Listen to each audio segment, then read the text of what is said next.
And welcome everyone, both those kind students and professors in-house, as well as those who have joined us online. I'm Hovhannes Nikoghosyan, teaching here at the AUA various courses, including one very relevant to this talk in AUA in the past 7 years.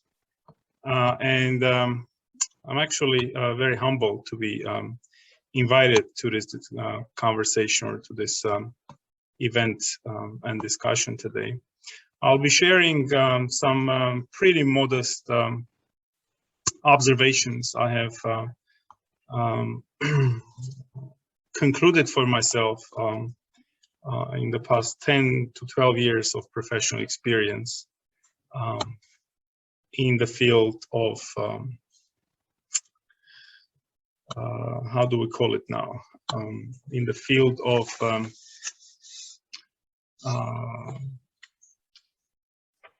public policy decision making, let me put it this way. And I decided to start today with this cover that Time magazine, literally I think last week, published after the major outage on Facebook, I think, which took 6 hours. For entire 6 hours, 4.5 billion people on the face of this planet started to think that the life has ended on this planet because of their inability to access to WhatsApp and Facebook services. And it actually, oh, by the way, 2 days later, it emerged on the darknet that there has been a major data leak from Facebook servers, and those are being on sale, which I think prompted the editors of the Time magazine to come up with this pretty timely cover. And I think the point here is this pointer, which is in the middle, meaning that it's upon the users to determine at the end of the day if it makes sense to delete the application in their phones and in their tablets and other devices, or it makes sense keeping it despite the threats, privacy threats in the first place out there. So today we'll be trying to make sense of all these developments and see if and to what extent we as voters, we as users, and we as customers of various businesses, how are we affected because of all this IT revolution, I should say, that is with us in the past decade or so. And we're here today to discuss a very timely, I think, paper by Professor Stephan Lewandowsky, who is an Australian psychologist interested in decision making, who is currently employed at the University of Bristol in the UK. There are two questions that I would invite everyone, both in-house and those following us online, to be mindful of. The first one is, both of them you see on the screens. The first one is, how should societies protect themselves against fragmentation? And I'll explain what fragmentation is in a moment, caused by internet and social media. And second one, what should governments do to keep their societies resilient in the face of digital fragmentation in the long run? If the governments should be doing anything, big if question here. When I was deciding on how to begin this conversation today, it occurred to me that it's incumbent on us to keep an eye on the polls regularly done in Armenia by the International Republican Institute. This one is done in May 2021. And they basically tell us two things. First, that half of the population is getting their political news on Facebook. Half of them, both male and female, 45 and 49% respectively, which is around the half. And then there is the demographics, which is not very relevant to this discussion. Although I should say obviously, as you would expect, those younger and middle-aged people are more actively using Facebook for getting political news. So this platform, and this is not news, obviously, anymore, but this platform has become one of beyond reaching your friends, and beyond the social interactions with your friends, but increasingly political and a business platform. The second slide to the right tells us that the people in Armenia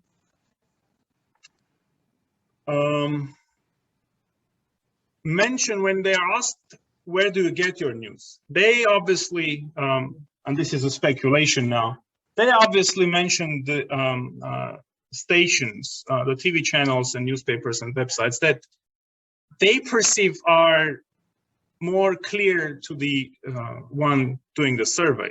You see here the public TV, Shant, Azatutyan, Armenia TV, Arm News are mentioned among the top, but meaning the top, public TV has only 13%. A much larger cohort of people, almost half of them, 47%, refused to answer.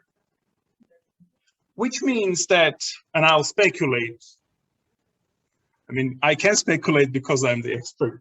And I'll speculate that this is because they get it on the social networks, on more or less or less trustworthy sources, but they are hesitant to tell everyone that their level of knowledge is Facebook. Everyone likes to, in a social gathering, they like to boast about following and reading Economist and Foreign Policy in New York Times.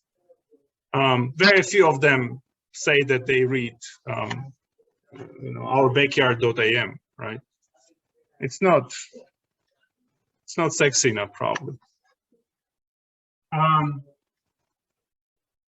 Professor Lewandowsky, in the paper, which I believe should be made or will be made or has been made accessible to the participants today, came up with this table, kind of trying to explain in a structured way of how users' behavior is reinforced by the apps we're using. The core argument here is that social media or online gaming offer their users rewards to reinforce and maintain the desired behavior. In this case, it would be time on the platform or the amount of likes you will get because of the behavior you adopt on the social network. In the cafeterias, outside of the social networks, the behavior is appreciated / reinforced by offering some free perks. If you come to the same cafeteria 6 times, your 7th coffee is on us, right? Buy 1, get 1 free, buy 6, get 1 free, depending on the generosity of the businessman. Then there is the fixed interval schedule. I mean, this is, I think, self-explicit, but I'm going through it.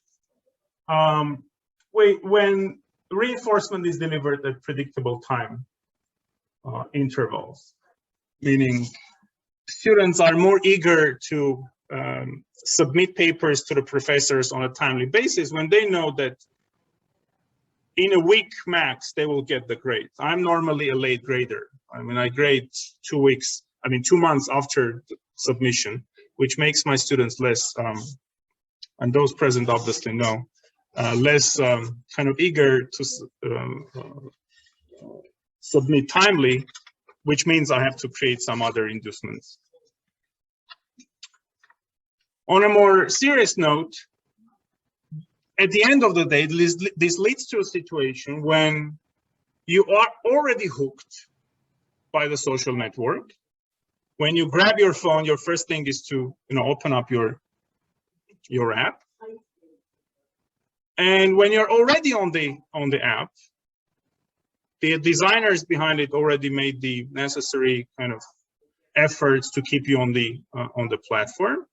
And then your time on the platform is further re-encouraged by the likes you get among your friends, which at the end of the day creates a situation, which I will explain shortly, where you post such, for example, political content, which you know for sure your friends will appreciate. You rather are hesitant to post something which will upset your friends, right? Tell me what this is, if you know.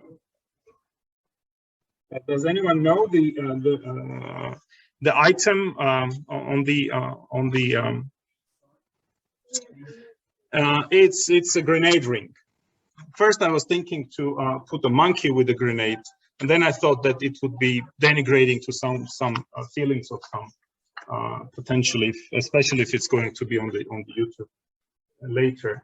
So the key argument by Professor Lewandowsky is that although people are indubitably capable of analytical thought, we do not always engage in careful deliberation. In those circumstances, people respond to social rewards online in much the same way as any other species responds to reinforcement in the lab.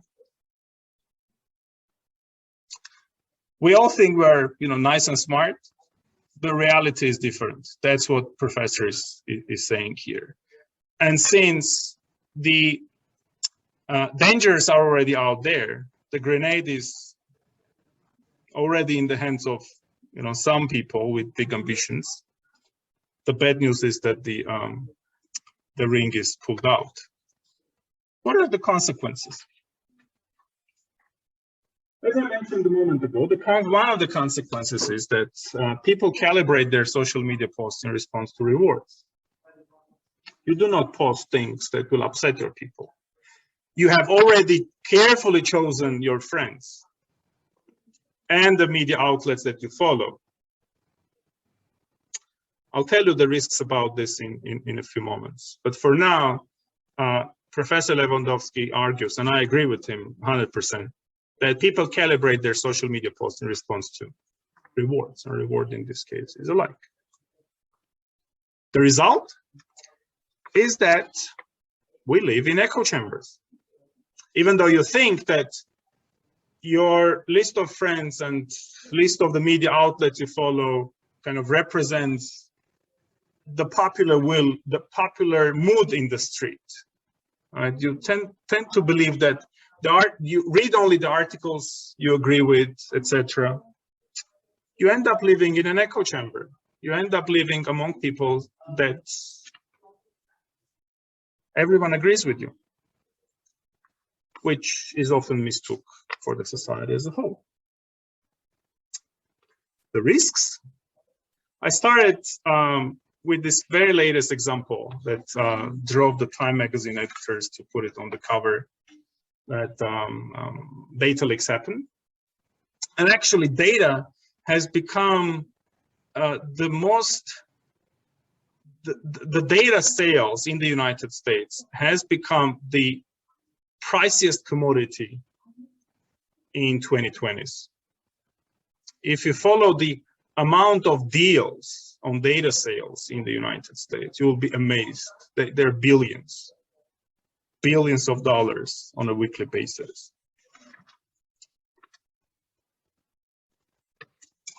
All this is pretty strange because the philosophy or the promise of the internet was that it's empowering people, right? It's giving endless and limitless access to knowledge, free access to many libraries, free access to digital museums, any museums. I mean, anything between Metropolitan Museum of Art in New York to Pushkin Gallery in Moscow, anything. And yet, these ambitions or this promise of the internet stands in contrast to the stark reality that overabundance of available information has rendered people cognitively more impoverished than they were before, because they search and try to find only agreeable information.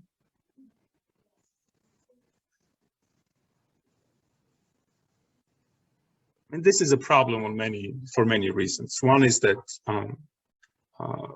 public available attention span for each issue is small and it's decreasing, right? Very often you cannot, 10 years ago, you wouldn't remember what you had for breakfast. Now you don't remember what news you clicked on 5 minutes ago and where did it lead to. And human attention has become the most precious resource in the online marketplace. Every single app, every single media outlet, every single politician is fishing for your attention.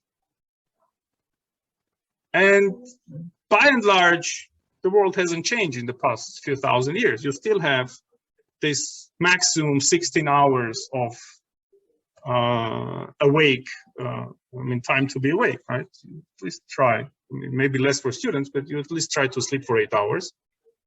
And then the 16 hours is what is the most precious resource in the online marketplace.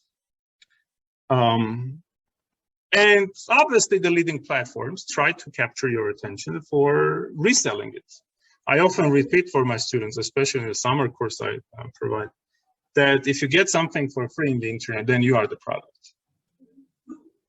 Then someone is selling you.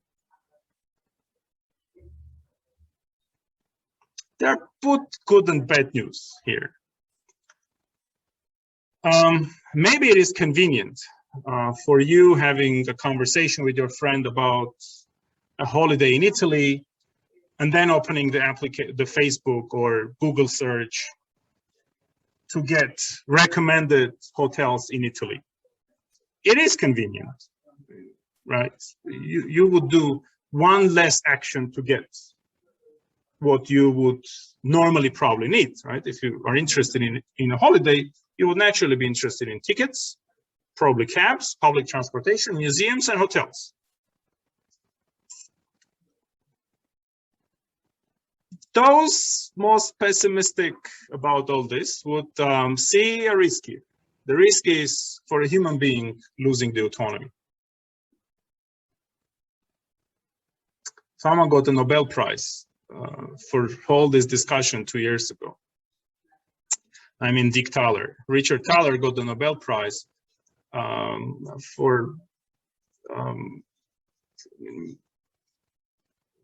he's a behavioral economist for his research that led to important decisions in the field of economics. And those who have been to the toilets in Amsterdam airport know clearly what I'm speaking about.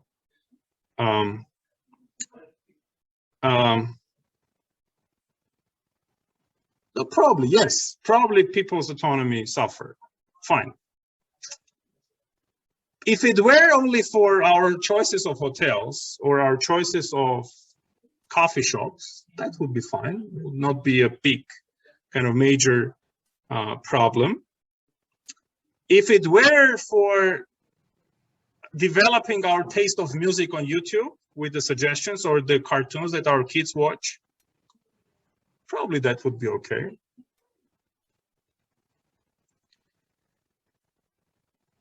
But the trouble is that social networks prioritize aggressive content over the good news.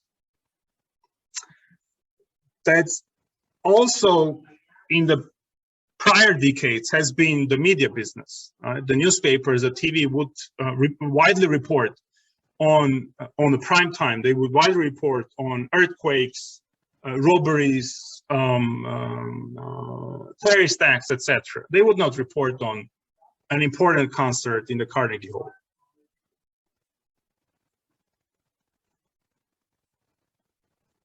There is evidence that YouTube's recommendations are drawing viewers into increasingly extremist content. And this is one that Professor Lewandowsky cites in his research.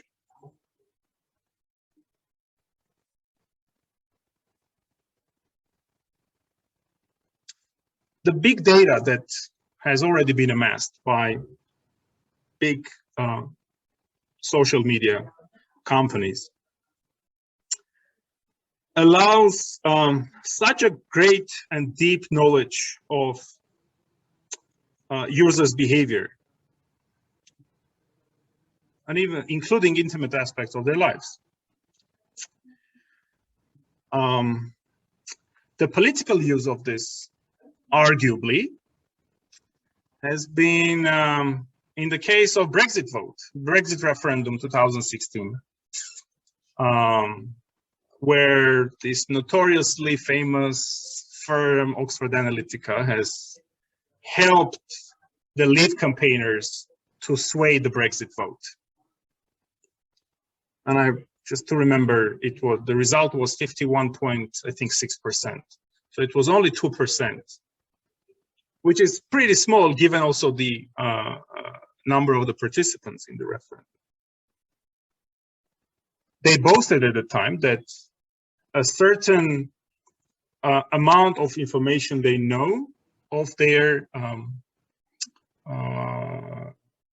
of the social media users will allow to predict their political preferences, which, if known to the pollsters, will help to advise the politicians about the messages that makes more sense to be delivered to these particular audiences. I'll give you an example.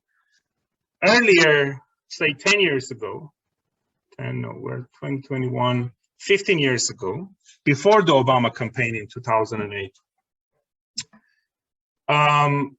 the knowledge in both the Democratic National Committee and the Republican National Committee, two partisan administrative organizations in the United States, was on the macro level, meaning in Texas, no one was, for candidates campaigning in Texas, it was strongly advised not to speak about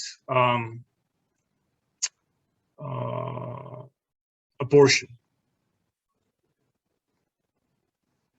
because in Texas, by and large, the big chunk of the population is pretty conservative.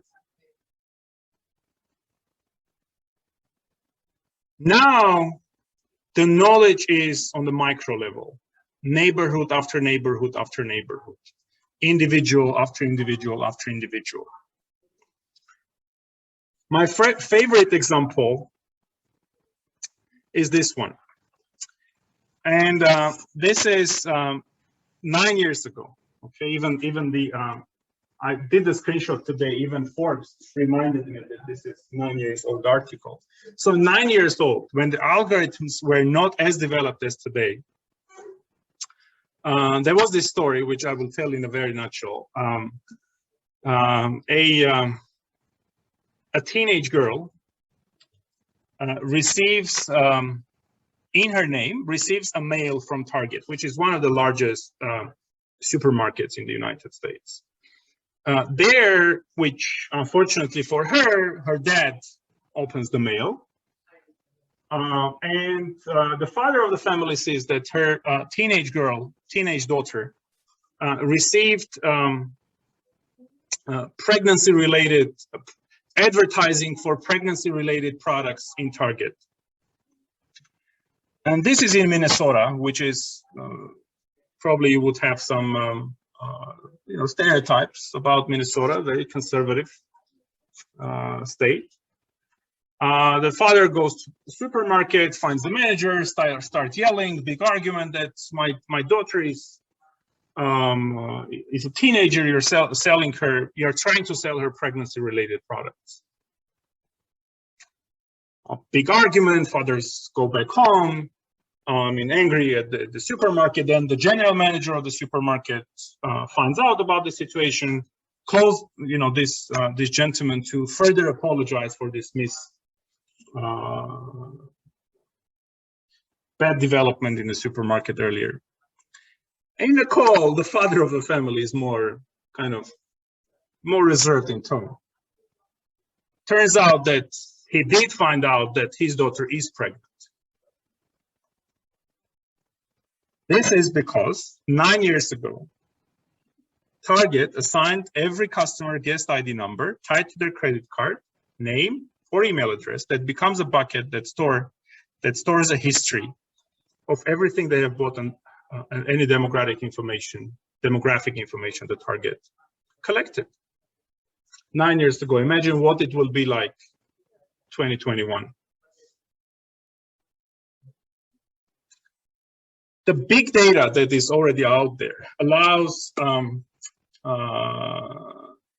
big data companies. Now I'm switching from pregnancy and abortion. I'm switching to politics and governance. This amount of big data that has been amassed in these big firms, servers, helps various firms that are in possession of the data to streamline agreeable messaging to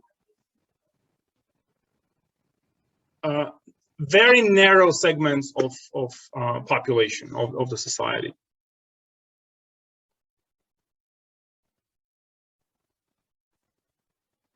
Put it differently,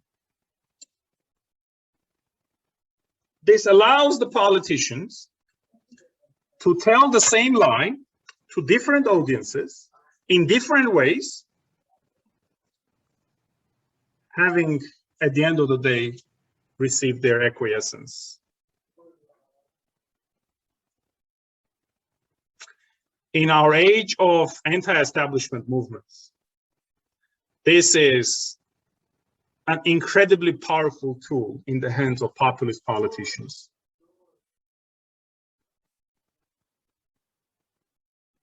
This has become the golden rule for populist politicians. Anywhere between Donald Trump to Viktor Orban in Hungary, you name it.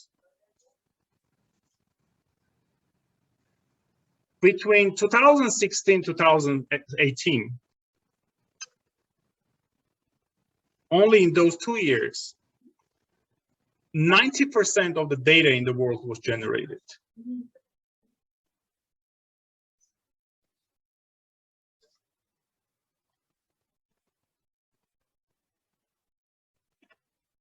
By the way, do we have any questions, or should I go on and on and on?